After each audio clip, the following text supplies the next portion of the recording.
Nouveau podcast, désolé, on commence avec un peu de retard parce qu'on attendait l'eau et l'eau est arrivée un peu en retard. Bienvenue Nico. Hello, welcome à tous. Aujourd'hui, masterclass encore une fois. Épisode. On sait pas combien. Ce qu'on sait, c'est qu'on va juste donner de la value. Aujourd'hui, on va parler de pas mal de choses. On va commencer directement dans le vif du sujet. Qu'est-ce qu'il faut faire actuellement pour tous ceux qui veulent construire une marque et qui veulent exploser avec une marque? Parce que dropshipping, c'est bien beau, ça marche toujours. On va donner des conseils aussi aujourd'hui pour ceux qui veulent faire du dropshipping, faire beaucoup de cash. Et ceux qui veulent faire beaucoup de cash et en même temps revendre une marque, construire un gros asset. C'est quoi tes conseils là, bruts, pour tous ceux qui veulent créer une marque ou améliorer leur marque actuelle? Focus sur le produit. Être différent sur le produit. Et que le produit, le client, il ait le smile quand il le reçoit. Là, je regardais justement le founder des bars de Kind, des bars céréales, protéinées, fruitées. Et il était dans un avion et il distribuait genre ses produits et il était trop heureux de distribuer ses produits. Et genre même les gens, ils avaient le smile quand ils recevaient le produit. Et quand on pense par exemple au dropshipping, quand ça arrive avec un packaging chinois que le client il est satisfait mais pas plus, bah c'est là la limite du dropshipping. C'est qu'en fait, on fait des actions où il n'y a pas d'effet cumulé. Alors que quand on focus sur avoir un produit banger, il y a des résultats banger, le client il a le smile quand il reçoit le produit, bah là on construit quelque chose de ultra long terme et on commence à avoir quelque chose de sérieux. Donc selon toi, quand tu construis une brand, il faudrait pouvoir, t'es dans l'avion et tu donnes ton produit à tout le monde est le smile, etc. Tout le monde, waouh, ce produit. C'est ça. Et je dirais même, quand il reçoit le produit et il ouvre l'emballage, déjà, il sait que c'est quelque chose de banger. Ce qu'on donne comme promesse dans les ads, on le délivre avec le produit. Et pour délivrer un bon résultat à un client, ça commence même avec les emails qu'on lui envoie au moment où il va recevoir, avant qu'il reçoive le produit. Ça veut dire montrer les avis, etc., que tout le monde est satisfait, comment fonctionne le produit, etc. Pourquoi c'est si important? Parce que même nous, là, avec la brand qu'on a, une des stratégies, c'est avoir une masse de contenu. Un de nos points clés, c'est que quand le client ouvre le produit, ils doivent se filmer et ils doivent montrer du contenu brut, honnête, authentique. Et ça, c'est une de nos strates. En gros, quand le client reçoit le produit, il y aura un QR code. Sur ce QR code, il peut recevoir une promotion, un gift card ou un petit cadeau s'il fait une vidéo honnête. Et si le produit n'est pas de bonne qualité et si ça ne répond pas à ses attentes, on n'aura jamais des bonnes vidéos, on n'aura jamais des belles créas banger de façon illimitée grâce à ce système. Donc c'est juste un petit exemple sur pourquoi le client doit être satisfait avant même l'utilisation du produit. Ok, donc on a compris, avant même de vouloir créer une marque, il faut un produit. Enfin, il faut un produit qui est bon. Après, bien sûr, on est d'accord que le produit va aussi s'améliorer au fur et à mesure de la marque. C'est utopique de vouloir créer un produit parfait dès le départ. Après, il y a le marché qui le teste. Il faut l'améliorer. Et après, tu crées un produit parfait. Mais pour ceux qui veulent vraiment commencer avec le produit le plus qualitatif possible, c'est-à-dire vraiment se différencier, ce serait quoi tes conseils? Pour commencer ta brand déjà avec un produit banger. Si je comprends bien, il faut aussi analyser en fonction des ads, de tout ce qui existe sur les compétiteurs. Peut-être aussi qu'il y aurait des failles. Peut-être qu'il y a beaucoup de commentaires qui viennent, ok, ben sur je sais pas, cet accessoire-là, il faudrait peut-être une poche, ou je sais pas, on aimerait une poche.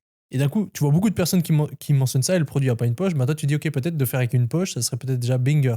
Donc en fait, de scanner vraiment tout ce que les gens disent, en fait, ça revient à la base d'analyse copywriting, d'analyse marketing, c'est de scanner vraiment, comprendre exactement le client, ses pain points, en qu'est-ce qu'il croit et qu'est-ce qu'il veut, et simplement lui adapter le produit par rapport à ça. Exactement. Et bien analyser le marché, voir ce qu'il y a déjà sur le marché et en fait pas être une énième marque d'un produit que les gens ont déjà la solution pour. Ouais. Ok. Parce que effectivement, on va pouvoir chiffrer et faire des très gros chiffres en prenant des produits des US et en les mettant en Europe. Voilà. La Ça, partie, voilà, la version, on va dire, ça c'est la beginner, version, voilà, version safe. soft.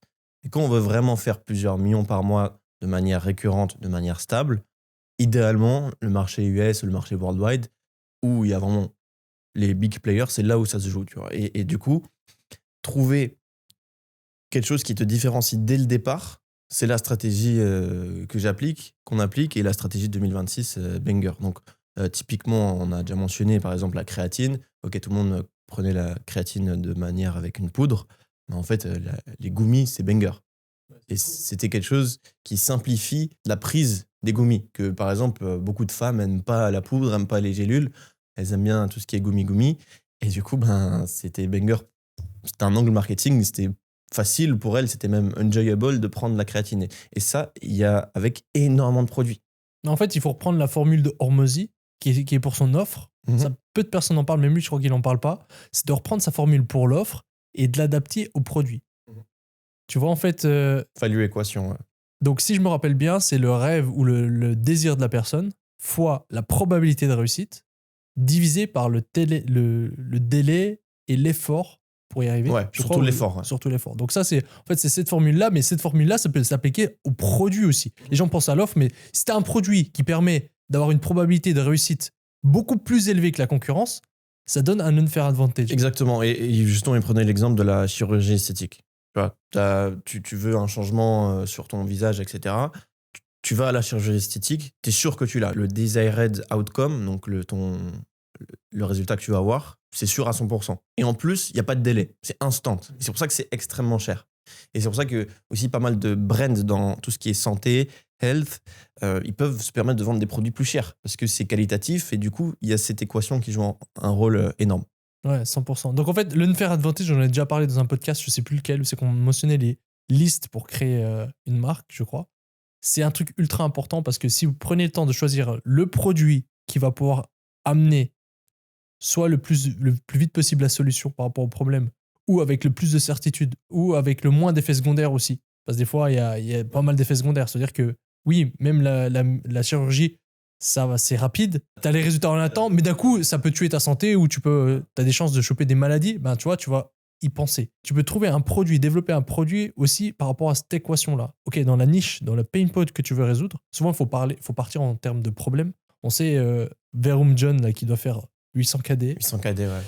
Lui, sa strat pour trouver ses produits, parce que lui, il lance en fait des brands à la chaîne. Sa strat, c'est que simplement, il va se déplacer en Chine, dans des marchés proches de chez lui, et il trouve des produits nouveaux qui résolvent des fortes douleurs très connues. Tu vois, par exemple, je sais pas, il y a une douleur, ok, repousse de cheveux, et ben là, tu te balades, et toi, tu as ton expérience de marketeur, et tu sais que tu veux le produit qui a la plus de chances de probabilité de réussite, moins tant d'efforts possible, le plus facilement possible. Toi, si tu veux pas un produit, c'est que tu dois grimper une échelle et tout en haut de l'échelle, là, tu mets ton produit. Ça marche que toi, tu veux le plus simple possible et avec le moins d'effets secondaires possible. Ça, c'est ce que je rajoute, c'est les effets secondaires. Je sais pas si Hormozy en parle, je pense. Et qui peut toucher le plus de voilà. personnes. Donc toi, tu sais que tu as ça en tête.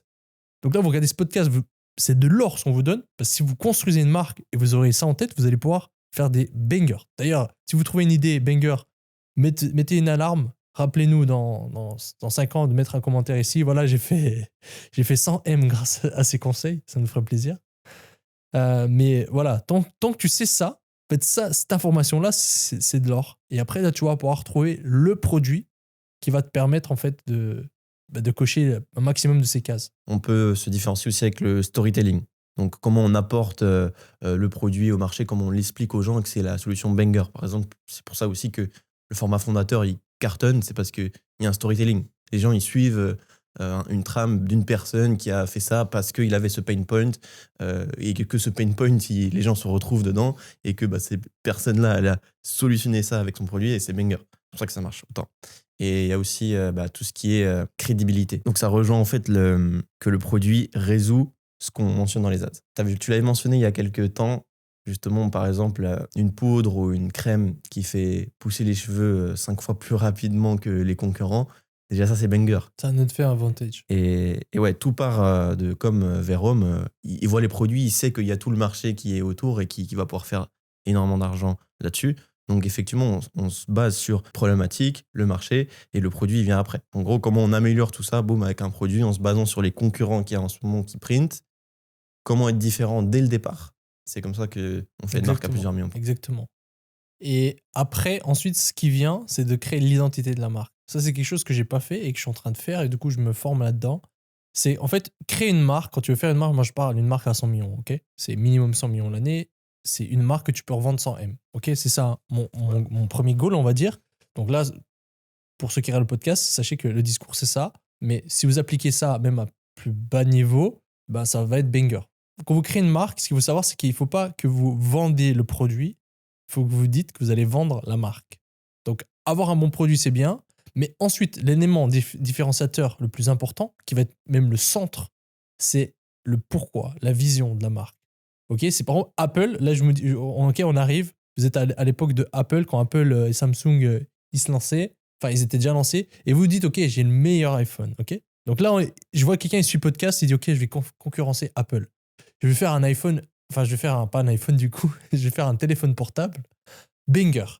Il va avoir un écran tactile, à peine tu le touches, ça va être mieux, ça va mieux charger, etc. Il a le meilleur appareil possible, mais il pourra pas jamais concurrencer Apple parce qu'en fait, il n'y aura pas le pourquoi. Il n'aura pas la vision. En fait, c'est pour ça que la vision, quand on crée une marque, c'est pas on crée un produit. Là, on parle pas de faire du drop, on parle d'une marque. La vision, le pourquoi est encore plus important que le reste. Je sais plus le terme, mais il y a un terme pour expliquer à quel point c'est difficile de pénétrer Exactement. un segment de marché Voilà, donné. exactement. Par exemple, pour rentrer pour concurrencer Apple, bah, dire d'être différent de ceux qui sont différents, Ouais, tu typiquement. peux faire ce que tu veux, ça va être compliqué. Enfin, il te faudra des années. Ouais, autant vendre les coques de téléphone pour aider Apple à scaler. Mais c'est possible. C'est Ouais. simplement, en fait, il y a, je ne vais pas dire de bêtises en français, comment ça s'appelle ça? Ça s'appelle les 5 segments d'innovation. En termes d'avatar, il y a plein de maps, de structures d'avatar. Et il y a une map, quand tu veux rentrer sur un marché, c'est les 5 segments d'adoption d'un marché. Et en fait, ça veut dire qu'il y a différentes personnes, il y a différents segments de personnes. On pourra mettre un graphe, ça va être plus compréhensible. Que en fait, ces personnes-là, il y a des messages pour qu'elles achètent. C'est-à-dire que tu as les early adopters. Eux, ça représente, je ne sais plus, 2,5%. Eux, pour leur vendre à eux, en fait, c'est très simple. C'est les premiers à acheter. C'est-à-dire que là, tu lances un nouvel appareil, ok, le Master Phone, ok. Voilà, on a créé un produit, on veut concurrencer Apple. Et ben eux, ils vont acheter. Parce que c'est nouveau, ils vont se dire, ouais, pourquoi pas, c'est nouveau, je teste, nanana. Eux, c'est les plus simples, ok. Eux, c'est assez simple à convaincre. Ensuite, tu as les early adopters, je crois. Je sais plus le terme exactement. Et eux, ça va être plus compliqué parce que eux, il va falloir vendre un pourquoi fort. Eux, c'est surtout, ils veulent un pourquoi. C'est notre histoire, ok, ben c'est tous les fans de Master, ben ils vont acheter notre Master Phone. Ok, tous les fans de Master, ils vont acheter une Master Phone. Et eux, si tu n'arrives pas à les pénétrer, excusez-moi du terme, ça va être très difficile de toucher le reste du segment de marché qui est à peu près le 70%. Enfin, je sais pas, ça se dit en France, 70%.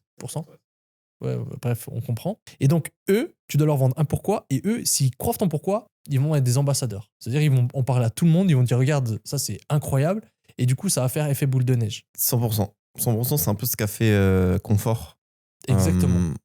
Quand il est passé de 0 à 100 millions l'année, il y avait vraiment ce pourquoi fort, ces ambassadeurs qui relayaient le message de Confort qui était un peu un pull anti-dépression. C'est un pull vraiment avec des phrases motivantes, etc., qui sont bien pour le mindset.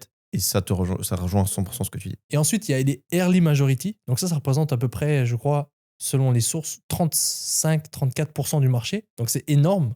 Et ensuite, encore, il y a 35% du marché et encore quelques pourcents. Donc ça fait en fait le plus gros du marché qui est là. Eux, ils vont acheter seulement quand le marché sera validé. Toi, ils vont jamais acheter ton Master Phone parce qu'ils n'ont pas entendu de Master Phone. Parce que même si tu as ton pourquoi, ils vont pas l'acheter. Et c'est pour ça que ça prend du temps. Si on veut concurrencer iPhone ou lancer un truc, on peut avoir le bon produit, mais il y a des stratégies à mettre en place pour pouvoir pénétrer le marché et pouvoir concurrencer Apple. Et ça, c'est encore si on fait tout bien. Et eux, pour les convaincre, ces types de personnes-là, ils ont besoin de plus de rationnel. Ils ont besoin que le marché soit déjà validé. Ils ont besoin que les gens en parlent déjà. Et ils ont besoin qu'on montre avec des preuves A plus B que c'est mieux, que tout c'est bien, et vont être peut-être moins sensibles au why. C'est le marché, le produit auquel ils doivent entendre et ça marche bien, et du social proof, etc. Et ensuite, tu as encore les late adopters, je crois que c'est ça le nom, où c'est que eux, c'est vraiment en dernier. Eux, ils vont acheter seulement, en fait, quand vraiment tout le marché aura validé, et ils seront très, très sceptiques. Ils vont être très sensibles à l'offre, etc. Se dire que avec une mauvaise offre, ça va être compliqué de leur vendre à eux. Après, il y a encore les derniers du train, je sais plus le terme en français, je crois, en anglais c'est lagarde, je crois.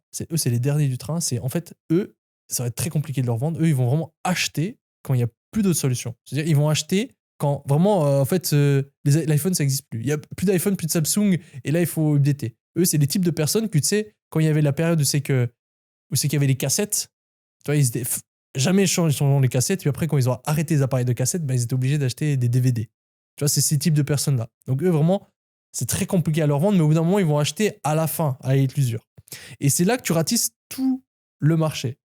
Donc c'est pour ça, c'est pour donner un peu plus de contexte, c'est que même si tu veux pénétrer un marché concurrence Apple, c'est possible, mais déjà, il faut commencer par un pourquoi fort, Non, mais un bon produit. Ce dernier segment, c'est vrai. Hein, et on peut le voir avec Apple, justement, où il y a des gens qui voulaient jamais acheter Apple et finalement, ils sont obligés parce qu'il y a tout le monde qui l'utilise et il y a l'écosystème qui va avec. Et j'ai acheté, mais. Bah oui, même ceux même ceux qui voulaient pas acheter les trucs Apple. Ah oui, mais en fait, c'est si compliqué. Après, je dois faire ci. Apple, c'est pas pour rien. C'est une masterclass de marketing. Je sais pas si tu remarques, mais toutes les personnes qui critiquent Apple, c'est quelqu'un qui n'a jamais eu Apple. Et quand il a Apple, c'est différent. c'est quelqu'un qui a Apple qui dit ça. Et toi, t'es quel type de personne dans ces stages-là? Un peu tout. Mais surtout early. Pareil. Early. Les entrepreneurs, souvent, c'est early ouais. parce qu'ils prennent des risques. Moi, je suis pareil. Je suis early. Moi, je commande des trucs. Je regarde même pas le prix des fois. Je commande juste parce que une personne m'a dit ouais, tu devrais ça. Ou d'un coup, j'ai eu l'idée de ça et je lui dis vas-y, je teste. Mais la réalité du marché, c'est pas ça. Mais il y a toujours ces types de personnes-là. Donc ouais, pour créer une marque solide, il faut déjà avoir un pourquoi solide, une vision. Je suis en plein dedans, justement, parce que moi, pour une marque, c'est que je veux faire 100M et revendre 100M l'année. J'ai déjà mentionné sur le podcast. Le problème, c'est que je l'ai lancé à l'inverse. J'ai lancé le produit et j'ai pas construit le pourquoi. Et là, j'arrive au stade où c'est que le marketing, etc., c'est bien, ça rapporte de l'argent, mais quand tu veux faire 100M, tu veux de la fluidité, tu veux qu'en fait ça roule. En fait, tu veux que ça se fluidifie, tu veux que ça aille tout seul. Tu veux pas toujours continuer avec ton marketing et lutter avec ça. Tu vois, il faut que ça soit fluide et une boule de neige. Tu vois, maintenant, Nike, si admettons Nike ou Apple arrête la publicité, ben ça continue de tourner, tu vois. Même s'ils arrêtent. Même après si aussi, Meta est ban. ta boule de neige, elle fonctionne parce que tu as fait de cette manière-là. Exactement. Et qu'il y a aussi, pour ceux qui n'ont pas de marque qui tourne... Bien sûr, de faire du cash, oui, ouais. bien sûr. Mais parallèlement, maintenant, le conseil que je peux donner, c'est de vraiment avoir un pourquoi, d'avoir une identité de la brand. Vous voulez faire une marque vraiment qui va loin, il faut donner de l'amour à la marque. Ouais. Non, mais clairement. C'est comme un couple. Là. Et toi, c'est ce que tu fais. Mais oui. Normalement, avant, quand je crée un shop, c'est Canva, 5 secondes maximum. Logo, tout est fini, etc. Lancement en moins de 24 heures. Aujourd'hui, avec l'IA, tu peux même faire bien plus rapidement. Et là, c'est sur ce que je lance en décembre. J'ai pris un accompagnement. J'ai payé 6K juste pour l'amour de la brand. Logo, positionnement, être sûr que ça soit parfait. Et le positionnement, c'est vraiment super, super important. Parce que là, j'arrive sur un marché où c'est qu'il y a énormément de concurrents qui chiffrent. Genre, il y a facilement 30 URL qui ont minimum 1000 ads actives. Et j'étais obligé d'être sûr à 500% d'être positionné de la meilleure des façons. C'est ce qui a été fait. Et ça rejoint tout ce que je dis parce que c'est pas une petite boule de neige qu'on crée. C'est quelque chose qui va à 100M. Qui est massif. Donc ouais, une marque, il faut donner de l'amour. En fait, il faut vraiment partir de l'amour, de créer une marque. Voilà, le produit est fantastique. Le pourquoi est fantastique. Et je pense que le pourquoi, c'est la raison pour 99%, 99% des marques n'arrivent pas à faire 100M. Parce qu'en fait, ils n'ont pas quelque chose d'assez fort. Et en fait, tout le reste, ils ne voient pas que ça n'a pas matché. Il n'y aura pas les ingrédients pour que ça tienne et pour que ça avance. Donc le pourquoi, c'est vraiment très, très important. En fait, il faut vraiment vendre une identité à sa marque. Ou les gens qui mettent ta marque, qui portent ta marque, qui utilisent ta marque, ça va être associé à cette identité-là. Ce que je te dis là, c'est juste que tu te bases sur les marques qui font plus de 100M et qui font même des énormes résultats. C'est ça. C'est exactement ça. Et Hudson, conforte, eux, pourquoi ils ont fait de 0 à 500M? Les gens, ils disent, parce que c'est les ambassadeurs. Même nous, on a dit, c'est parce que les ambassadeurs. Oui, c'est vrai. Ouais, c'est vrai. Mais prends les ambassadeurs. Et pourquoi les autres lettres? Tout le monde essaie de le copier. Et ça marche pas autant avec les ambassadeurs parce qu'en fait, ils n'ont pas compris qu'en fait, il arrive à avoir autant d'ambassadeurs et autant de gens en fait, qui promouvent facilement ce produit parce qu'il a une forte vision, un fort pourquoi.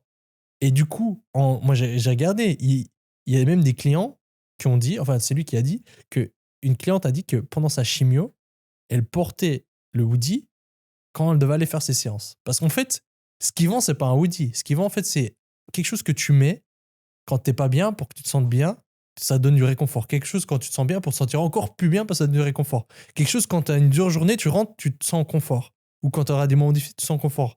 Donc en fait, il vend vraiment bien plus qu'un produit. Quand tu as cette vision-là et que tu la transmets à tes ambassadeurs, en fait, ça les fait vibrer et en fait, ils vont te vendre massivement. Mhm. Et c'est pour ça qu'il a 30 000 créateurs qui font du contenu chaque semaine. Mhm. Entre 5 et 6 pièces de contenu, c'est un truc de fou. Et tous ces créateurs, mais ça c'était surtout pour le lancement et que ça commence à bien scaler. Et après, son produit, il a suivi ce qu'on a mentionné. Ça veut dire, il a regardé le marché, il a sûrement été bien inspiré par Fogarty aussi. Ouais, il avait pris du coaching, je crois. Voilà, exactement. Et ensuite, il a regardé toutes les brands des hoodies, etc. Il a amélioré ça, il a amélioré comment on se sent à l'intérieur, il a amélioré la qualité du produit, l'emballage quand le client reçoit. Et boum, il a ajouté le storytelling. Et en plus de ça, les créateurs, ils sont quand même pas mal bien payés parce que le produit, il est assez cher. Et quand tu combines tout ça, c'est banger. Parce que le TAM, il est là. Hein, genre, la fashion, c'est illimité. Et juste... C'est même pas de la fashion, pour moi. Ouais, c'est healthcare. C'est un habit. C'est plus qu'un habit. L'angle marketing de David Fogarty, c'était aussi un peu comme ça. Tu mets, t'es bien confort et tout. Et c'est plus ça que juste le produit. Je crois qu'il a fait 1 milliard, là, David Fogarty. Ouais, je crois possible qu'il a atteint avec toutes ses brands ou juste... Avec toutes ses brands, je crois. Ouais. Et justement, si on reprend l'exemple de David Fogarty, il a lancé plusieurs boules de neige pour trouver la boule de neige banger, tu vois.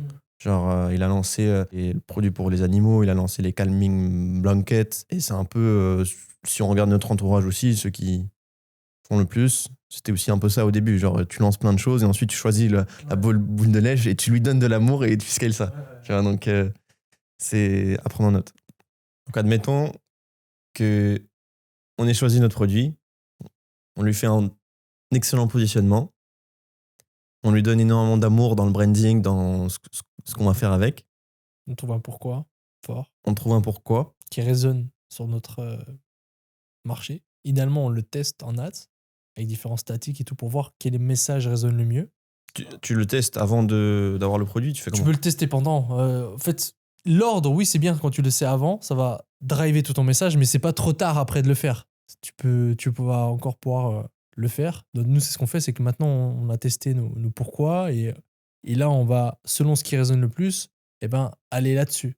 Mais ça doit être quand même quelque chose d'authentique. Ça doit pas être totalement marketing du produit. Tu vois ce que je veux dire ? C'est-à-dire, admettons, je sais pas, tu vends un micro et le pourquoi, parce que tu as envie de tester que c'est un micro qui a été fait, je sais pas, à la main par un artisan italien, etc. Puis c'est trop loin, c'est trop du marketing, c'est pas authentique, ça va être compliqué de tenir. Toi, si toi, vraiment, tu as fabriqué le micro parce que tu es allé au studio de podcast et tu trouvais que c'était pas des bons micros et du coup, tu as décidé, même en connaissant rien, de faire un vrai micro avec des matériaux, je sais pas, autres, tu vois, même si c'est moins puissant, mais c'est plus authentique, pour moi, ça va tenir sur le long terme et c'est la réalité. Donc, idéalement, il faut que ça reste collé à la réalité. Mais tu peux tester les différents messages par rapport à cette réalité-là.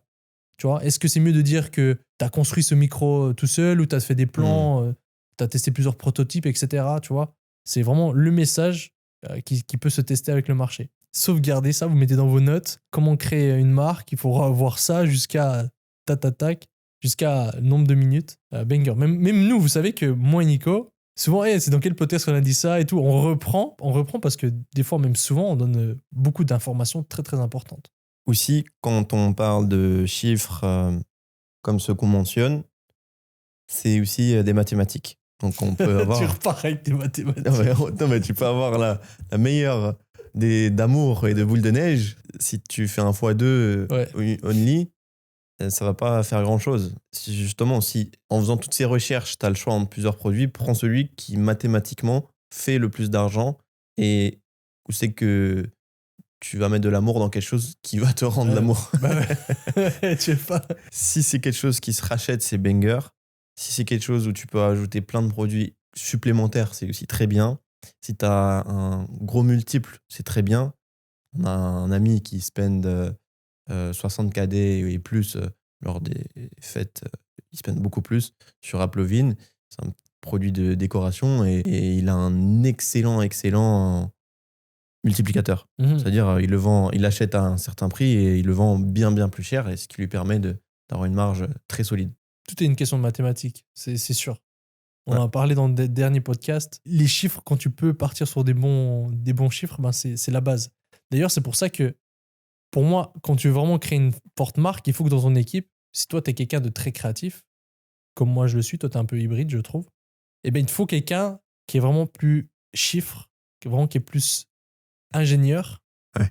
Parce que sinon, toi, t'as plein d'amour, tu vas vouloir aller bien loin avec ta marque, t'as ci, t'as ça, t'as ces idées, mais il te faut quelqu'un derrière, au moins dans ta team, ou un associé, qui est plus chiffre, process. Ah non, mais ça, si, basé sur la data, etc., pour équilibrer. Et moi, personnellement, c'est toujours ce qui m'a manqué. C'est qu'en fait, naturellement, je m'entoure un peu de gars un peu comme moi. Et surtout dans le business. Et en fait, j'ai jamais eu quelqu'un vraiment de bien chiffre, etc. Et c'est le recrutement qu'on a besoin. Ça va faire Ouais. du bien. Pareil. Non, là, j'ai fait un loom de 50 minutes qui expliquait tout de A à Z sur les projets e-com que j'ai là. Et que c'était un peu un appel à l'aide, que j'ai besoin d'aide au niveau des chiffres pour que vraiment la vision, elle s'accomplit. Et ce loom-là, on a fait du LinkedIn Ads, on a fait de l'Ads aussi avec des headhunters, etc. Et là, j'ai 2 profils qui vont me sauver la vie et qui vont sauver les brands. Parce que C'est niveau quoi ces chiffres, profils? je suis comme toi. Ouais. Ouais, je sais. On joue au paddle des fois avec Nico. On est ensemble. Et en face, ça demande et c'est quoi le score? Justement, c'est quoi les profils là que tu as trouvé? Ça ressemble à quoi? Des personnes qui, full-time, sont des finances spécialistes. CFO. Ouais, moi, pareil. J'ai besoin du même profil. Après, actuellement, nous, c'est pas un besoin full-time. Ça, c'est quelqu'un qui maîtrise tous les chiffres, mais honnêtement, pendant 8 heures chaque jour, je sais pas, justement. Toi, c'est quelqu'un de full-time qu'il te faut? Je dirais minimum 4 heures par jour. Ouais. Chaque jour, il regarde les chiffres et les chiffres. Ouais, parce que t'as... Putain, c'est horrible. Moi, en fait, je sais pas comment ça existe, ces genres de personnes. En fait, elles aiment. Ouais, elles aiment, mais Elles sont tout contents. Moi, Justement, je dis, ça existe pas. j'écoutais Dan Martel et il parlait du cadran là, pour production, tu vois, où tu fais ce que t'aimes et ce qui te fait de l'argent, etc. Il disait, il y a vraiment des gens, c'est dans leur cadran ici, ils sont joyeux de faire des chiffres. Ils sont joyeux d'ouvrir Excel et de faire les chiffres. Donc, il faut absolument déléguer à quelqu'un qui est super, super content de faire ça parce qu'il le fera de la meilleure des façons. Et du coup, pour ton recrutement, parce que là, on est d'accord, tu veux faire le produit, tu as la vision, etc. Maintenant, le next step, c'est il te faut l'équipe. Mhm. Donc, il te faut l'équipe.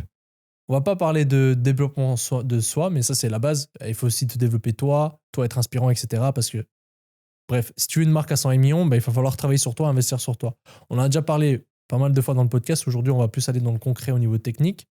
On estime que ceux qui regardent là, ils ont déjà travaillé sur eux. Maintenant, c'est le recrutement. C'est la base. Tu veux faire 100M avec une marque 100M, il faut recruter 100M. Donc là, tu as fait des recrutements. Tu peux nous en dire un peu plus sur tes process, etc. C'est ça exactement. En gros, tu as ton fichier Excel, tu as les chiffres que tu sais que tu vas faire et que tu vas faire. Et du coup, quand tu vois ces chiffres, il y a forcément l'équipe qui t'aide à faire ces chiffres. Donc, tu vas lister toute l'équipe. Nous, là, avec une marque qui se launch aux US, on a déjà eu des très, très, très, très bons résultats en Europe et on a sold out le stock. Du coup, on est sûr à 500% que les chiffres vont être atteints en worldwide et par conséquent, je suis sûr de l'équipe qu'il faut avoir. Et là, typiquement, ce qu'avait mentionné plusieurs fois Sophia et ce qu'elle a mentionné aussi dans le school, il y a eu une mise à jour, c'est que vraiment par étape... Banger d'ailleurs. Banger. Sophia, Ouais. c'est la meilleure dans le secteur. Et justement, par rapport à ton niveau, tu sais quoi recruter, qui, etc. Et justement, nous, on suit simplement ça, ce process. Donc, admettons, dans 6 mois, tu sais que tu vas faire 1 million par mois.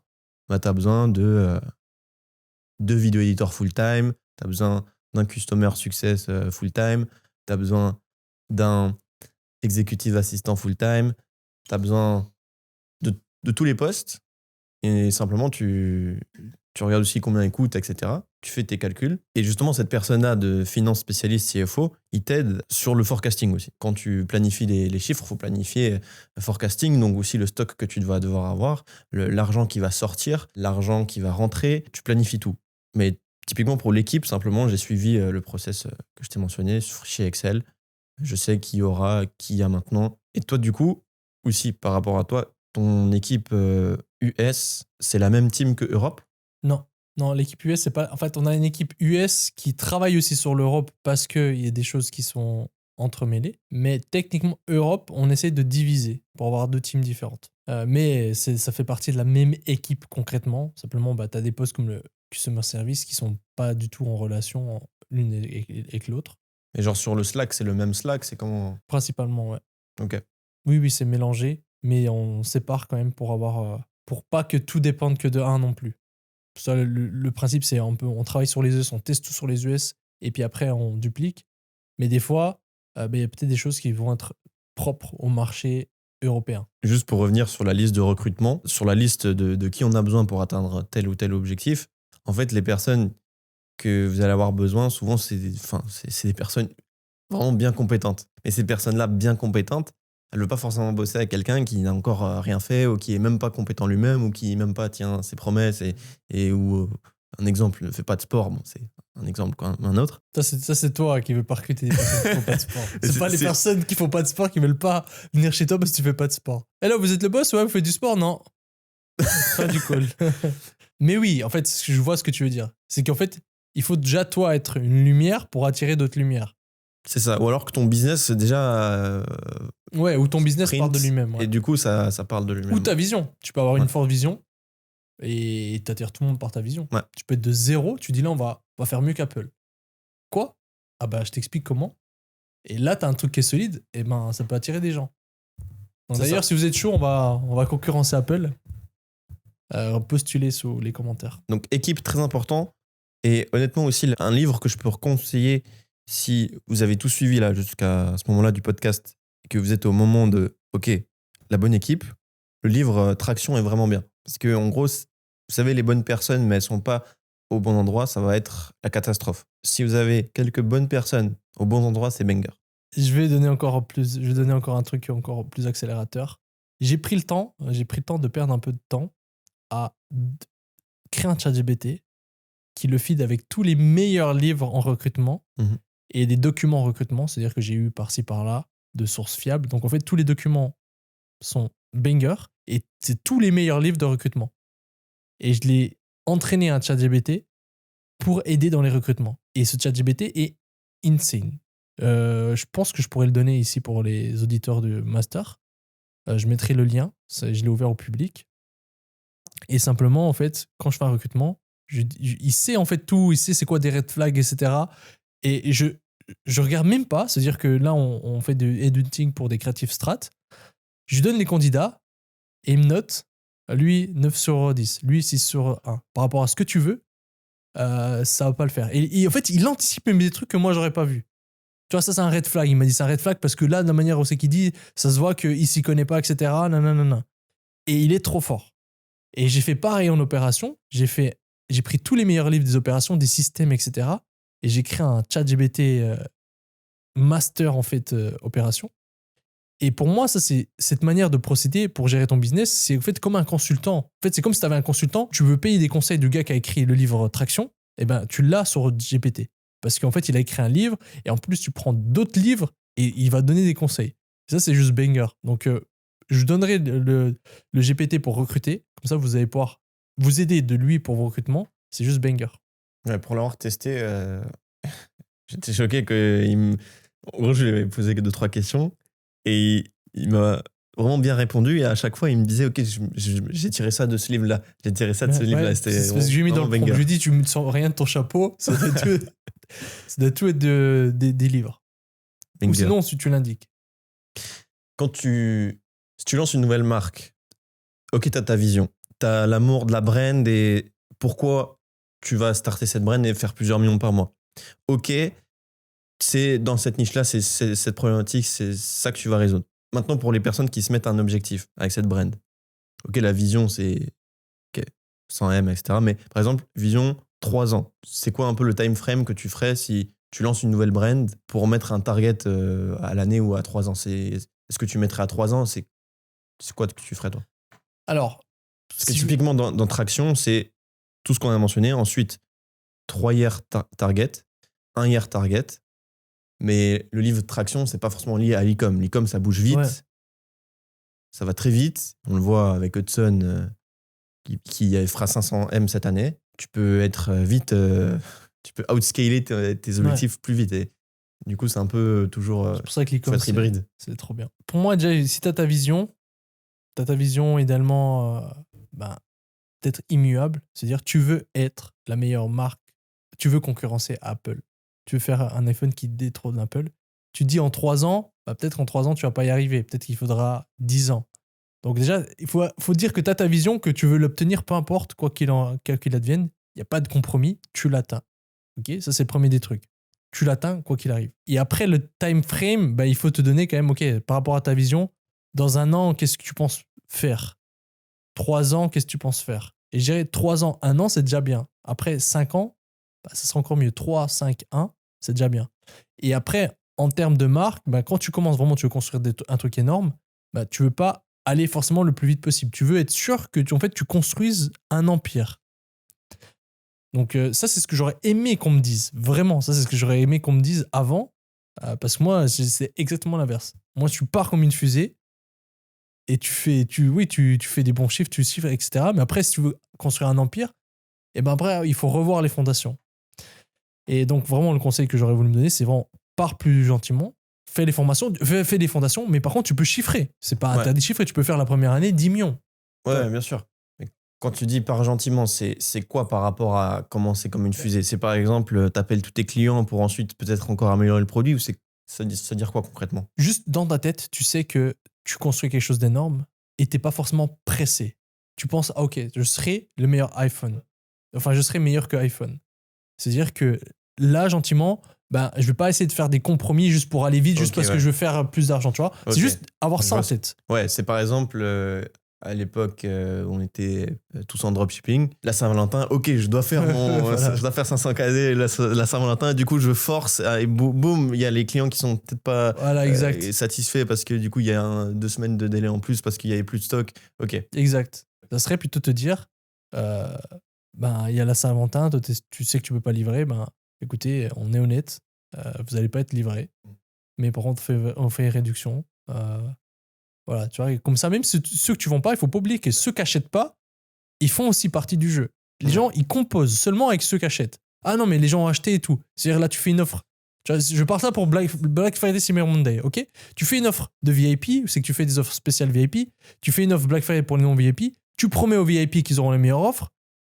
Et il y en a certains qui font les mêmes offres pour VIP que les non-VIP. Après, à Cyber Monday, ils changent juste la bannière. Je dis, ouais, c'est bien, tu vas vendre. Ceux qui vont pas acheter, en fait, que tu leur as dit que c'était la meilleure offre au Black Friday et Cyber Monday, ils arrivent et voient exactement pareil, et ben eux, tu les perds. Et en fait, tu n'auras pas la data. Simplement, la data, tu vas voir plus tard. Ouais. Donc en fait, tous ceux qui disent oui, moi je change rien, ça marche très bien. Oui, parce que tu fais des ventes. Mais la métrique de vente n'est pas en corrélation avec exactement ce qu'on veut. Donc ça, il ne faut pas oublier. Il n'y a pas que ceux qui achètent qui te donnent comme indication. Ouais, et surtout qu'il y a des personnes qui peuvent acheter bien plus tard. Ouais. Dans mon cas, typiquement, j'avais une chaîne YouTube depuis genre 6 ans ou plus et je partageais tout. Et même à l'époque, en fait, moi, ce que j'aimais bien partager comme contenu éducatif dans l'e-com sur YouTube, c'était que je montre vraiment même le produit que je fais. En fait, je montrais tout. Et j'ai eu des personnes qui m'ont suivi depuis cette époque-là et qui, juste maintenant, viennent au mastermind, etc. après genre 6 ans. Tu vois. Donc, en fait, tu vois, ça rejoint un peu ce que tu dis. Ouais, 100%. Mais pour moi, une marque, en fait, ce qu'on oublie trop souvent, c'est qu'on vend à des humains. Pour nous, c'est juste des gens qui achètent, mais c'est des humains. Donc au final, si tu penses, ok, tu veux te créer, on va pas dire des amis, mais tu veux avoir la meilleure relation possible avec le plus de gens qui connectent avec ta marque, en fait, ce qu'on fait pour le school, en fait, le school, ça a été créé sans vouloir le créer. Je rappelle l'histoire. On a fait ce podcast et on le fait encore pour vous donner full value gratuite pour changer ce qui se fait pas sur le marché francophone. En fait, les gens ont de la peine à donner de la value. Là, avec le podcast, ça débloque un peu. On est très content. Voilà, c'est notre mission. En fait, c'est pourquoi qu'on ne savait pas que c'était un pourquoi. Ensuite, les gens ont demandé, ok, faites un groupe WhatsApp, on veut de la communauté. Au groupe WhatsApp, on était vite full, on a fait plusieurs. Ils ont dit, ok, faites un truc peut-être payant, plus limité. On a dit, ok, vous voulez quoi, un Discord, blablabla. Non, un school, ok. Du coup, on a créé un school. On a commencé avec un très bon prix pour justement tous ceux qui nous ont aidés à construire ceci. Maintenant, on est sur des prix encore, c'est du vol pour tout ce que les gens obtiennent. Ouais. C'est littéralement du vol. Tout ça pour dire que, en fait, comme on a construit le school, je viens de remarquer, c'est exactement comme ça que tu dois construire une marque. C'est tu donnes. Une marque, tu le fais pour l'argent, mais nous, on le fait pas pour l'argent, c'est aussi pour ça que ça aide. Tu mets l'aspect relationnel plus en avant que tout le reste. C'est-à-dire que même s'il y a des gens qui rejoignent et ça ne fit pas, on les a virés. On a viré plusieurs personnes, parce que ça l'est pas. Je pense que de formation, c'est très rare qu'un formateur il dit écoute, tiens, voilà, je te rembourse, je veux juste plus tu sortes. Parce qu'en fait, c'est important. Et du coup, ce que je veux dire par là, c'est que quand tu crées une marque, il faut créer exactement comme si toi, tu te mettais en avant. et tu voulais avoir les meilleures relations avec le plus de gens possible, tu donnes de l'amour, tu donnes, et tu fais attention. Si tu dis que tu fermes le prix tel jour, bah, tu fermes le prix tel jour, tu respectes. Les gens oublient ça, oublient qu'en fait, quand tu fais du e-commerce, bah, derrière, c'est des humains, derrière leur ordi, leur téléphone. Donc, il faut respecter tout le monde, même ceux qui n'achètent pas. Donc, quand tu fais une marque, il faut avoir ça en tête. Donc, au final, pour répondre à ta question sur le time frame, je dirais qu'il faut être conscient qu'il faut de la croissance. C'est-à-dire qu'il faut être conscient de, si tu fais 10 mois la première année, la deuxième année, il faut faire mieux. Parce que si tu veux la revendre et que les potentiels investisseurs, enfin acheteurs, ils voient qu'il n'y a pas une courbe, que tu fais 10 millions et tu fais 5, ça va être compliqué. À part si après tu fais 20, 30 et tout, mais même si tu as une chute, bah, ça fait quand même tu dis s'il y a des chutes, il pourrait y en avoir d'autres. Donc toujours de la croissance. C'est pour ça que certaines agences comme EMF, etc., ils prennent des marques, je ne sais plus c'est quoi le framework, mais en fait ils ont un framework où c'est automatiquement ils les amènent à, je sais plus, 5, 10, 25. Et c'est leur framework, parce qu'en fait, c'est ça qui marche. Tu fais scaler et après, ça se revend parce que c'est en croissance. Mais pas, forcément, si tu vas sur les US, tu peux faire la première année 10. Même si tu fais plus, c'est pas grave. C'est juste que selon tes skills, toi, si tu commences aux US, je pense que la première année, ça va faire mal. Moi, pareil, là, je devrais lancer une marque aux US. La première année, je pense pas que je ferai 1 million. C'est pas mauvais, hein, je juge pas. C'est juste que selon les skills, selon les techniques, bah, ça pourra aller plus vite. Et après, ce qu'il faut, c'est de la croissance. Donc, là, faire 10, 25, 50, 100, ça serait le goal. En tout cas, nous, pour nous, c'est ça. C'est l'année prochaine de viser les 100. Et si ça se fait pas l'année prochaine, l'année d'après. Exactement. Et est-ce qu'avec ta brand, tu as pris beaucoup de feedback depuis que tu commences à mettre pas mal d'amour dans ta brand? Est-ce que tu as mis en place un form que tu mets après que le client reçoit le produit et pour améliorer ton produit? Est-ce que tu l'as mis en place rapidement? C'était quoi ton process sur ça? On l'a mis en place assez rapidement. Après, à améliorer le produit, ça a mis 1 année. Ok. On a mis quand même du temps. On a mis du temps quand même à améliorer le premier produit. Puis là, en fait, maintenant, bah, tout est beaucoup plus fluide. Mais le feedback, il faut l'avoir le plus vite possible. Après, nous, ce qu'on a fait, c'est une version plutôt inspirée d'Apple. C'est-à-dire qu'on n'a pas modifié le premier produit. Enfin, on a corrigé s'il y avait certaines erreurs. On a la meilleure qualité possible, mais on a créé un nouveau. En fait, la même stratégie qu'Apple. Apple, tu ne gardes pas l'iPhone. Je ne sais pas c'est quoi le premier iPhone, l'iPhone 6. Là, tu passes à l'iPhone 7. Et j'aime bien cette stratégie-là. Et nous, on est un peu sur la même stratégie. Après, ça dépend de quel produit tu vends. Enfin, je sais pas, j'ai pas d'exemple, mais selon une niche, peut-être c'est mieux d'améliorer ton produit. Mais nous, tu vois, on devait passer sur d'autres offres. Donc, c'est pour ça qu'on fait des V1, V2, etc., d'autres types de produits. Mais oui, les feedbacks très, très rapidement.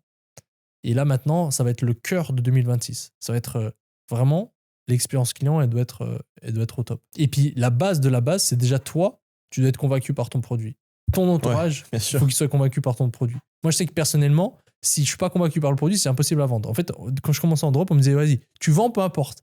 Et en fait, j'ai remarqué que ça marchait jamais si j'étais pas aligné avec le produit. Si d'un coup, il y avait juste une partie de moi qui disait, ça, peut-être que si, que ça marchait pas. Et la meilleure expérience que j'ai eue, c'est que avec mon frère, on vendait tu sais, le truc bleu pour le dos. Tu sais, tu te couches dessus et ça te fait craquer le dos et tout. Et ça prenait pas. Et... Attends, celui qui est un peu mou ou c'est vraiment ou l'autre qui est un peu plus dur? Non, où tu ce qui est mets... dur. Ce qui est dur. Okay. Tu te couches dessus, ça fait craquer. En organique, il printait bien. Il printait. Et je disais, mais je dis, honnêtement, je pense que c'est de la merde. Et il me dit, ouais, c'est de la merde. Oh non, on l'a commandé. Et on le reçoit, on le teste. Je dis, c'est de la merde. Ça fait même pas craquer. Et lui, il me dit aussi, ouais, c'est de la merde. C'était sûr que ça allait pas marcher. Et jusqu'au jour, c'est que je vais checker les commentaires Amazon. Et en fait, je n'étais pas assez renseigné sur le produit, qu'en fait, ça aide vraiment. En fait, les gens, ils sont ultra satisfaits parce que pour ceux qui ont des problèmes de dos, ça te remet. Et genre, tu te mets 10 minutes dessus. Et après, ça te soulage les douleurs. Si on parle du même, moi, je l'ai commandé aussi. J'allais faire du contenu organique il y a quelques années. Et j'avais même posté. Mais moi, ça me craquait le dos. Ouais, alors moi, peut-être ça m'a pas craqué. Je me suis dit, c'est de la merde. Bref, ça marchait pas. Quand j'ai su que ça marchait, que vraiment les gens étaient satisfaits, boum, là, les ventes ont commencé à décoller. Donc en fait, je sais que intérieurement, si j'ai des blocages, je me auto-sabote. Et je pense que c'est pareil pour certaines personnes ou pas. Je sais qu'il y a des gens qui lancent n'importe quoi, ou des gens qui peuvent lancer des trucs vraiment ils sont pas alignés, mais ça, c'est mon fonctionnement interne. Mais je pense que si tu lances une marque de l'amour, il faut que déjà tu sois convaincu par ça. Donc le meilleur truc à faire, c'est déjà tu commandes tous les compétiteurs et ton produit, tu l'utilises. Si c'est un vêtement et tout, tu le portes. Si c'est quelque chose qui est pour une femme, tu le donnes à ta femme, à ta copine, à ta mère, etc. à tout ton entourage. Pour vraiment, Mais tout sera plus simple. tout le temps, il faut que tu aies ton produit. En fait, il faut que tu vives ton produit. Pour ceux qui connaissent le film Karate Kid, il dit, son instructeur, son sensei, tout est kung-fu. C'est-à-dire, toute la journée, c'est kung-fu. Tu penses kung-fu, tu mets c'est kung-fu. Et quand tu fais une marque, ben pour moi, c'est ça. Tu veux vraiment faire une marque. J'en suis pas encore à ce stade. Hein. Je dis, c'est parce que je l'applique. Ben, c'est ta marque. Tu dois penser au plus possible ta marque. Et c'est là que tu auras des idées de génie. C'est là que tu verras des trucs que les autres ne voient pas. Faut être exceptionnel. Ouais. J'étais à l'usine où je créais mon produit. Du coup, la V2 du produit, parce qu'en fait, on avait fait un testing en Europe. Et là, c'est pour les US. Du fait que j'étais à l'usine, du fait que j'ai retesté le produit, le fait que j'ai vraiment vu que le produit est vraiment, vraiment banger, je suis rentré chez moi, j'ai fait un deep work sur la vision, sur comment on va marketer de la meilleure façon, et j'ai trouvé des nouvelles idées. Parce que le produit, il est banger. Et parce que ça m'a donné des idées qu'en fait, sur le marché, il y a ça qui manquait, il y a ça qui manquait. Et ensuite, j'ai aussi trouvé des façons pour, en fait, ajouter un abonnement où c'est que 100% de satisfaction. Genre, c'est juste quelque chose que j'avais pas quand j'étais en full dropshipping. J'étais en full fashion où il y avait les clients qui étaient satisfaits du produit, mais qui ne, voilà, ils vont pas en parler à toute leur famille de leur achat. Ouais. Pour vous dire, Nico, ce qu'il fait pour sa brand, c'est exactement ça qu'il faut faire. C'est exactement ça. Le produit est incroyable. Tout c'est exactement le process qu'il faut faire. Donc, c'est pour ça que c'est intéressant qu'on le partage en podcast. Pas encore le produit. Je sais que tu le feras un jour. Mais tout le process, parce que c'est tout ce qu'il faut faire. C'est tout ce qu'il faut faire. Il y a Nico qui est reparti aux toilettes, comme d'habitude. Donc, qu'est-ce que je peux vous donner comme value aujourd'hui ? Alors, je sais pas, pour ceux qui suivent sur Instagram, c'est pas vraiment une value, mais Nico a l'habitude de mettre ses lunettes là, et je tag Gilbert Montagny à chaque fois. Et ce qui est assez drôle, c'est qu'en fait, je le tag et je suis quasiment sûr qu'en fait, il va jamais voir les stories. Donc ça, c'est triste, mais je sais pas si on le voit, mais je le tag à chaque fois. Donc là, il a plein de tags, mais pas une fois, il va le voir. Ça, c'est la petite histoire assez triste. Et que tu es dans le process de starter ta brand et qu'il va faire plusieurs millions par mois, va falloir aussi avoir suivre en fait ton fournisseur, tout connaître tes coûts, tes cost of goods, que pour ça du produit ça coûte tant, pour ça du produit ça coûte tant, pour le shipping ça coûtera tant, ok, il y a ça qu'on pourrait améliorer. Et comme tu as dit, bon, tu as mentionné de commander chez les concurrents, mais aussi commander chez pas mal de fournisseurs, non, plutôt? Non, moi je te dis les produits des concurrents. Ouais. Pour au moment de choisir le produit. Non, après. Là, tu as ta brand. C'est toujours important que tu consommes ton concurrent. Tu vois ce que te fait ton concurrent. Parce que peut-être tu peux voir des failles, peut-être tu peux voir des trucs bien, et peut-être tu peux simplement faire un combo de ce qui est bien. Ouais. Tu vas se dire, là, on veut faire l'iPhone, ben, on va commander l'iPhone, on va utiliser l'iPhone, on va utiliser Samsung, on va tester les nouveautés, on va tester un peu tout ce qui se fait pour voir. Une fois que tu as la combinaison que tu veux faire et que tu as un fournisseur, tu vas tester plusieurs fournisseurs.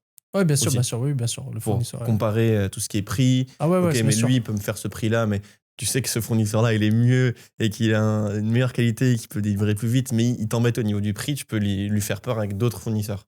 Ouais, il faut trouver le fournisseur qui va t'accompagner pour faire des gros résultats, qui peut supporter. Pas forcément celui qui te donne les meilleurs prix peut-être au départ, mais ceux qui va pouvoir supporter ta vision. Et le suivi des coûts, en fait, c'est super, super important dès le départ. Mm-hmm. Donc, on a toutes ces recherches, on sait aussi notre équipe qu'il faudra, etc., pour atteindre la vision qu'on a et les chiffres qui vont être faits. Tu as commandé chez tous tes concurrents, tu as un produit qui est différent et qui est banger. Je pense que c'est super important aussi de le tester rapidement. Voire même que, ok, tu peux peut-être pas encore le produire, tu le testes quand même et ensuite tu rembourses tes clients. Qu'est-ce que tu en penses de ça ? 100%. Et pour tester, pour moi, c'est pas mieux que Meta Ads. Des statiques, des vidéos si tu peux avec l'IA, et si tu peux pas vraiment, t'as pas vraiment le produit, fais au mieux avec des vidéos que tu peux produire avec l'IA et avec les concurrents. Après, je fais attention quand même aux statiques. Je fais attention aux statiques parce que maintenant avec Andromeda, l'algorithme et Meta fonctionnent d'une manière où c'est que comment tu vas commencer avec des ads va venir trouver des poches d'audience par rapport à ça. Ouais, bien sûr. Si tu commences avec des statiques où c'est que c'est un peu déjà, où c'est que les clients sont déjà au courant du produit, au courant de l'offre, ça peut très bien marcher au départ, mais tu vas avoir un compte qui va venir toucher des poches d'audience qui sont très chaudes. Et peut-être que tu vas vite toucher un plafond de fer. Ou peut-être que ça va pas marcher parce que d'entrée, tu auras ces poches d'audience-là. Et la structure que moi j'ai entendue, enfin, que j'ai de sources fiables qu'il faut faire, c'est en fait l'ordre dans lequel tu mets tes ads dans ta campagne va venir te permettre de scaler. En gros, il faut que tu commences obligatoirement avec des très unaware, très top of funnel dans ta campagne. Maintenant, avec Andromeda. C'est-à-dire que si tu commences avec des statiques, Top moi of c'est mon funnel, erreur. t'as des exemples de C'est-à-dire d'ads pour les... des ads unaware, des ads en fait très peut-être des VSL, peut-être des ads plus courtes, mais vraiment unaware ou problem aware. C'est que vraiment là on va venir sur du cold. On va pas mettre des statiques forcément qui parlent de l'offre, qui parlent du product aware. Tu vois, c'est que les gens savent ce que c'est le produit. On va parler des gens qui savent pas. Ok, on va être sur des angles, c'est que ça va être très broad. Le but c'est en fait que ça vienne alimenter en fait une recherche d'audience cold. Ça, c'est très très important parce que nous en fait on a diagnostiqué que on lançait de nouvelles campagnes et comme on mettait beaucoup de statiques et tout, la campagne s'optimisait à faire comme du retargeting ou à targeter des audiences middle of funnel. Et ça, je l'ai vu, en fait, tu le vois avec la répétition. Simplement, tu regardes le nombre de répétitions et tu vois qu'en fait, quand tu commences, tu as déjà une répétition haute. Et en fait, Meta privilégiait que les ads middle of funnel. Et il ignorait un peu les ads plus cold, même si après, on les ajoutait après. Mais... Parce qu'il y avait une répétition forte et en fait, il les montrait aux mauvaises personnes. Ouais. Je ne sais pas si tu comprends, mais donc, c'est très important de lancer dans l'ordre, idéalement par stage de funnel. Ouais, idéalement, dépendamment de ce que vous lancez Voilà. et des concurrents qu'il y a sur le marché, Voilà. que vous voyez quel stage. Les statiques, oui, tu peux faire des statiques très unaware aussi. C'est que simplement, tu parles, les gens ne connaissent pas le produit et tu tournes ton ad au très unaware. Ça peut être des trucs lifestyle, ça peut être... Et cette phase justement de testing de ça, c'est pas pour faire 5KD et être en bénéf rapidement, c'est déjà pour voir comment répond le marché avec ce qu'on veut proposer. Comment les gens répondent déjà aux créatives, aux messages, comment les gens, quand ils sont sur votre site, est-ce que ça ajoute au panier, etc. Et s'il y a des ventes, c'est top aussi. Souvent, il y aura des ventes, hein, parce que si vous suivez tout ce qu'on partage et que vous êtes smart, normalement, il y a quand même des ventes. Il n'y a même pas besoin d'être smart. Tu suis juste tout, t'appliques, ça marche. Nous, on n'est pas les plus smart. Ouais. Donc tu testes le MVP le plus rapidement avec Meta. Meta, ça reste le moyen le plus sûr. Puis après, une fois que ça prend, t'optimises. Tu te mets sur les angles qui marchent bien. Tu te mets sur le persona qui marche bien. Donc au départ, c'est un persona. Ouais. Tu vas toucher un avatar de personne. Et c'est juste lui, tu vas le milquer. Ouais. Lui, tu vas trouver plusieurs angles marketing. Sur ces plusieurs angles marketing, tu vas trouver plusieurs concepts. Et c'est là, tu vas atteindre 1 million par mois, voire plus, avec ça. Bien sûr, après, il faut qu'il y ait une offre banger. Ouais, il faut une offre banger, mais le plus important, c'est ce qu'on a mentionné avec le MVP. Tu vois là qu'il y a la traction. Boum. Produit. Boum. Creative d'ads en fonction des testings que tu as fait sur les statiques et quelques vidéos que tu aurais. Et ensuite, t'envoies aussi à des créateurs qui sont dans cet angle spécifique que tu fais. Tu fais de la co-publicité. Si tu as la possibilité de faire du TikTok Shop, pourquoi pas, à côté, mais focus méta déjà pour commencer. Et tu milques, comme m'a dit Mathéo, ce qui fonctionne, tu le reproduis et ensuite tu scales. C'est ça. Et après, ce qu'il faut savoir, en fait, c'est toute une question.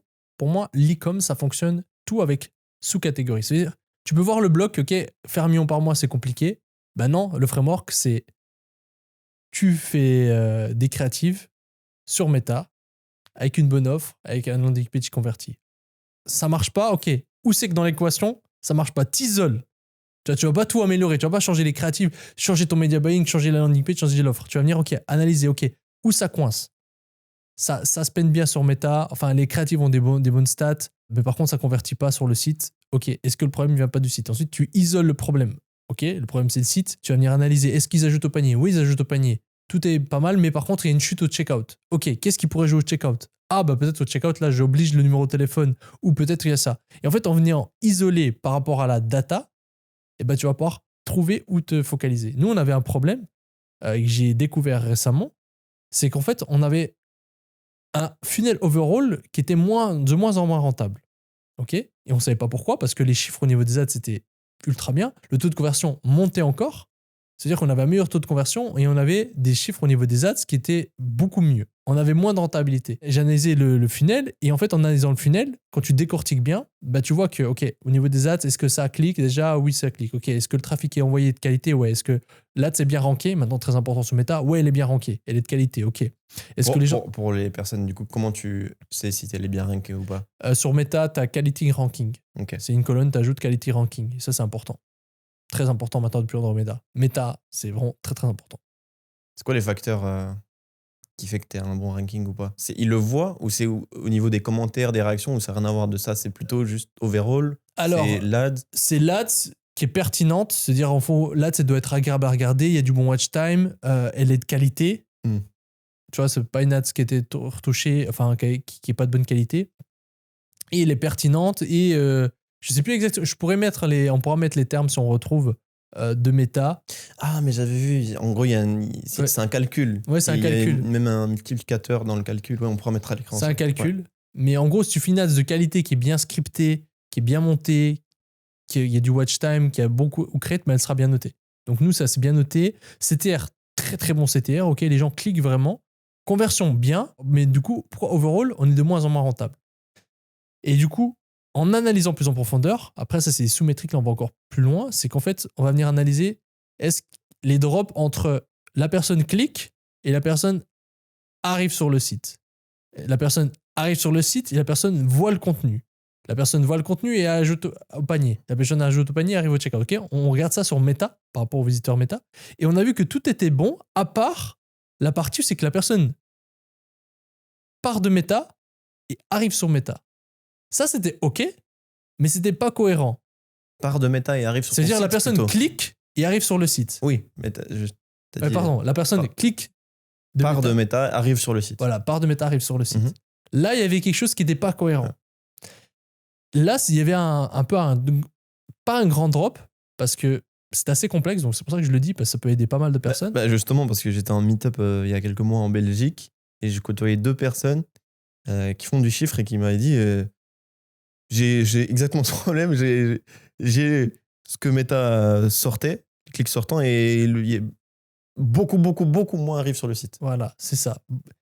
Donc, ce qui est très important, c'est ça. C'est moi, j'ai regardé, ok, le drop, il n'est pas énorme, mais pourtant, pour moi, il y a un problème.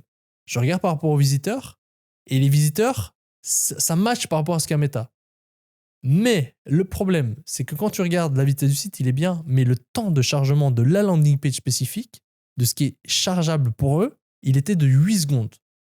Ah ouais. C'est énorme. En fait, pendant 2 secondes, ils peuvent rien faire. C'est-à-dire pendant 2 secondes, il n'y a même pas tout qui s'est chargé, ils peuvent rien faire. Et pendant 8 secondes, après, il y a tout qui est optimisé. 8 secondes, l'ensemble du site?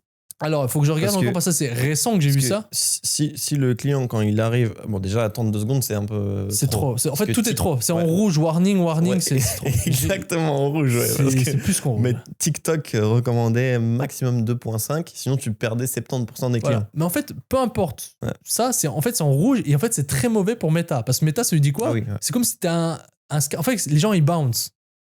Tu vois, c'est-à-dire qu'ils arrivent, ils partent parce qu'il n'y a rien qui se passe. Et surtout, il ne faut pas oublier que tu as beaucoup d'acheteurs qui sont dans le métro, qui sont partout, ils sont en 3G, des fois 4G, enfin 4G, des fois 3G, voilà, pour eux, pas tout le temps 5G, pas tout le temps Wi-Fi. Tu as beaucoup de personnes, tout le temps, les gens sont dehors et ils voient les ads et ça charge lentement. Et même Meta, au niveau de leur algorithme, s'ils voient ça, c'est horrible. C'est pas pour rien que Meta, tout fonctionne bien. Ça ne charge pas, parce que eux, c'est très important, c'est une expérience utilisateur. Donc rien que ça, même peu importe le reste, tout est fluide. C'est très mauvais. C'est-à-dire que ça, tu vas pas le voir dans les métriques, mais si tu as ça, Meta va te pénaliser. Et comme on l'a vu, on a justement, tu vas sur GT Metrics, et là tu peux le voir. C'est pour ça que c'est compliqué, que tu n'arrives pas à vraiment le voir avec les métriques. Là, on a vu qu'il y avait un truc qui jouait pas, parce que c'était quand même pas cohérent à cette partie-là. Il y avait quand même un drop, mais pas énorme que ça. Mais le drop, en fait, il est beaucoup plus accentué, parce qu'en fait, les gens qui bounce, ils arrivent quand même sur le site, c'est-à-dire tu les vois comme visiteurs. Mais sur Meta, tu vois pas qu'ils bounce. Tu vois pas qu'énormément bounce. Meta l'oublie du coup. Voilà. Mais Meta le voit quand même. Donc bref, faites gaffe. Ça peut être sauveur pour vous.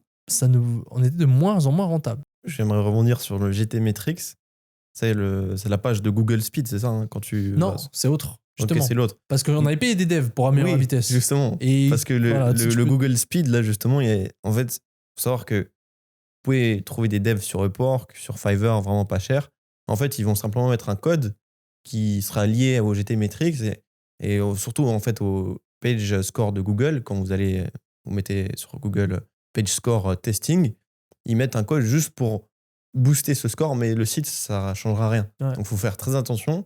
Et souvent, ils sont même bien notés sur Fiverr parce que les gens, ils voient que c'est en vert.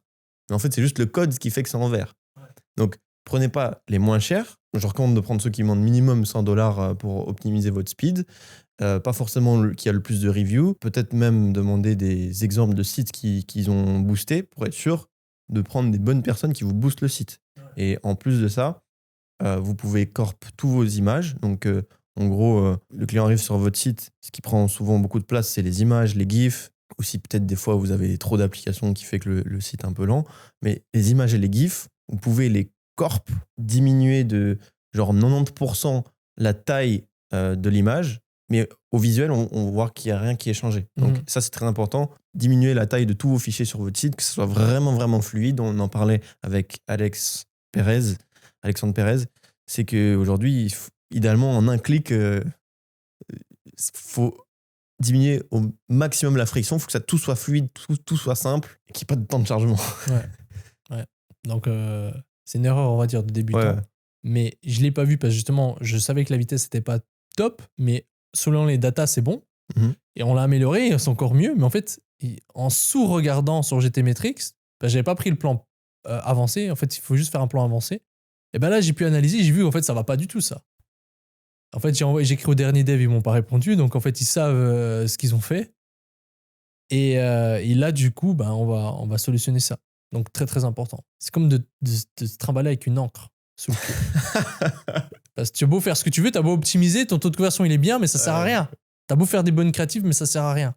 Donc, moi, je suis le premier à dire fais des bonnes créatives et une bonne offre, beau taux de conversion. Mais au final, si tu fait une erreur de débutant comme j'ai fait, eh ben, ça te bousille tes résultats. Un point important, là on va devoir bientôt clôturer le podcast d'aujourd'hui. Tout ce qui est sur l'offre, on en a parlé dans le dernier podcast, mais j'aimerais qu'on en reparle dans le prochain sur les mathématiques de l'offre. Parce que aussi, ok, tu as l'offre la plus sexy, mais peut-être que dans les finances, dans la mathématique, pour tes chiffres, ça fait plus de sens d'avoir vraiment l'autre offre. Donc ça, c'est très important et on va en parler dans le prochain podcast. On va parler plus de l'offre. Mettez-nous en commentaire qu'est-ce que vous voulez voir dans l'offre, sur quoi vous luttez, etc. On ira plus en profondeur. Du coup, on arrive à la fin. Qu'est-ce que tu peux nous partager de valuable, applicable, ici et maintenant? Ici et maintenant, ce que je peux partager, c'est stratégie du gifting, des créateurs, etc. Déjà, pour toutes les personnes qui run sur TikTok Shop, aux US, je discute et je parle avec pas mal de personnes qui font plusieurs millions par mois juste sur TikTok Shop, juste aux US. Et là, il y a vraiment un endroit où on peut faire beaucoup d'argent. C'est toutes les personnes qui sont aux US et qui parlent espagnol. Et en fait, on a la possibilité d'envoyer les produits à plein de créateurs espagnols, mais des États-Unis. Et cette audience-là, ces créateurs, ils reçoivent beaucoup moins de requêtes de brand parce que tout le monde aux US est focus sur tous les créateurs qui parlent anglais. Et les ROS sont bien plus élevés sur TikTok Shop, partie espagnole des US. Donc nous, là pour nous, je vous le donne, c'est que là, en ce moment, on alloue 20 à 30% des créateurs qui vont, quand on va cibler ceux qui parlent espagnol aux US. Et pas juste ceux qui parlent anglais. Et ça, c'est pas mal. Ouais, j'ai déjà vu des chiffres, c'est hallucinant. Ouais. Et en fait, même déjà à l'époque, on l'a déjà partagé sur le podcast où c'est qu'on disait, OK, aux US, on peut chiffrer avec ceux qui parlent espagnol. Et d'ailleurs, c'est toujours le cas. mais là, c'est encore plus le cas sur TikTok Shop où vraiment, il y a très peu de personnes qui le font. Alors que ça print énormément. J'échange très souvent avec un ami qui fait 2-3 millions par mois juste sur TikTok Shop. Il me dit là, c'est les meilleurs ROS, c'est Goldmine. Et du coup, on le met en place. Et voilà, grosse value. Et d'ailleurs, vraiment, sur les marchés de l'e-com, il y a plein de pays où il y a des marchés inexploités, comme certains formateurs pourraient le dire. Mais genre, par exemple, le Canada, tu as la partie française du Canada. J'avais vraiment envoyé beaucoup de personnes que j'aidais et ils ont fait leur premier chiffre au Canada FR, en reprenant juste des winners français. Tu vois. Et du coup, il y a plein de pays comme ça où on peut chiffrer fort avec une audience pas forcément principale d'un pays. Et voilà. Et toi, du coup... Je vais faire 2 values parce que, en gros, je sais pas si tout le monde est courant. La première value, c'est que si vous êtes aux US, je crois que c'est qu'aux US, si vous utilisez After Sale, il y a un moyen maintenant de mettre de l'ADS dans le thank you. Et ça peut valoir à peu près 60 centimes par order. De l'ADS, c'est-à-dire C'est-à-dire de promouvoir de l'ADS. En fait, c'est comme Google AdSense avant. Chez tes Là, concurrents. tu fais une bannière. Enfin, non, pas chez les concurrents, mais je Chez- sais pas exactement comment ils font. Et ça peut valoir à peu près 60 centimes de l'order. OK? Donc, c'est-à-dire, selon les commandes que tu fais, c'est du free argent que tu te rajoutes chaque mois. C'est nouveau. Et donc, en gros, par exemple, tu as un site qui vend des micros. Sur ce site, eux, ils ont un after-sell en upsell. Et toi, du coup, dans leur upsell, tu peux mettre ton produit. Non. Toi, sur ton site à toi, tu vas venir activer After Sale de promouvoir des ads. Et les ads, ça va pas être concurrent à toi. Ça va être des ads, je sais pas encore, je suis pas assez renseigné. Pour être honnête, je sais juste que c'est free argent, on a activé. Ah, ok. En gros, tu reçois de l'argent C'est comme des chaque bannières. fois que ça s'annonce. Voilà, exactement. Ok. Donc, quand tu as plusieurs millions de visiteurs par mois, ça devient intéressant. Exactement. Ok. Même non, pas forcément plusieurs millions. Mais ça fait pas cheap. Bah, ça va être la norme. Regardez, c'est du free money. Renseignez-vous, là, je vous le dis assez rapidement. On vient de le tester, j'ai pas encore creusé, mais ça vaut à peu près 60 centimes par order. J'ai vu justement des shops généralistes en France depuis un bon moment. Ceux qui ont pas mal de volume, ils ont dans leur footer même des ads Google Network. Tu vois, Ouais. donc ça rejoint un peu ça. Ouais. Ensuite, deuxième value, petite value très simple à mettre en place qui booste le taux de conversion, surtout en cette période ici de Black Friday, Cyber Monday, etc. C'est de offrir quelque chose de gratuit dans chaque commande. En fait, vous le mentionnez dans les ads, vous le mentionnez par email, vous le mentionnez quelque part que vous offrez. Ça peut être un golden ticket, ça peut être un mystery gift, 2 mystery gifts, ça peut être un $50 de voucher sur le site. Vous mentionnez que vous offrez quelque chose de gratuit et que la personne a simplement besoin d'ajouter au panier quelque chose. Puis ça se débloque dans le slide cart. Après, vous le mettez dans le slide cart. Il y a des applications qui le font ou certains thèmes qui le font, qui peuvent le faire. C'est que simplement, la personne, peu importe elle ajoute quoi, dans son panier, ça y ajoute un truc gratuit. C'est OK, ça y ajoute par exemple le silver ticket participation. Nous, c'était ça, c'est silver ticket participation plus mystery gift. Golden ticket participation, gagner jusqu'à $1000, mystery gift, blablabla. Et ça s'ajoute automatiquement dans le panier. Et ça booste, en fait, le taux de conversion quand la personne ajoute au panier jusqu'au checkout. Après, overall, ça a tout boosté. Ça, tu peux l'ajouter à n'importe quel moment ou juste pendant En période de vente, ça peut être très bien. Après, si vous faites des campagnes email n'importe quand, par exemple pour Noël, vous dites, ben voilà, pour Noël, pour ces ventes de fin d'année, on offre un produit gratuit si vous commandez. Vous avez juste à ajouter au panier, le produit sera gratuit. Et du coup, ils ajoutent et puis ils voient le produit qui est vraiment ajouté dans le panier. Et ça, c'est ultra important parce qu'en fait, visuellement, ouais, c'est vraiment vrai, il est là. Il est dans le panier et c'est gratuit à la place de 49 ou à la place de 69 ou à la place de 100. Et ça, c'est vraiment banger. Et c'est un petit truc à mettre en place, un petit quick win vraiment très simple à mettre en place. Ouais, vraiment banger. D'ailleurs, ça, si vous êtes en boutique généraliste, j'avais vu une personne qui ferait fort en Roumanie. Il ajoutait un petit gift, un petit box gift à partir d'un certain montant. Et le gift, il avait une certaine value. Et en fait, il envoyait un produit qu'il avait trop en stock ou autre. Et c'était banger. Mais il faisait beaucoup, beaucoup d'argent avec ça. Enfin, ça l'ajoutait énormément. Merci pour cette value, vraiment banger. Thank you. Ah. See you soon. Ciao, ciao.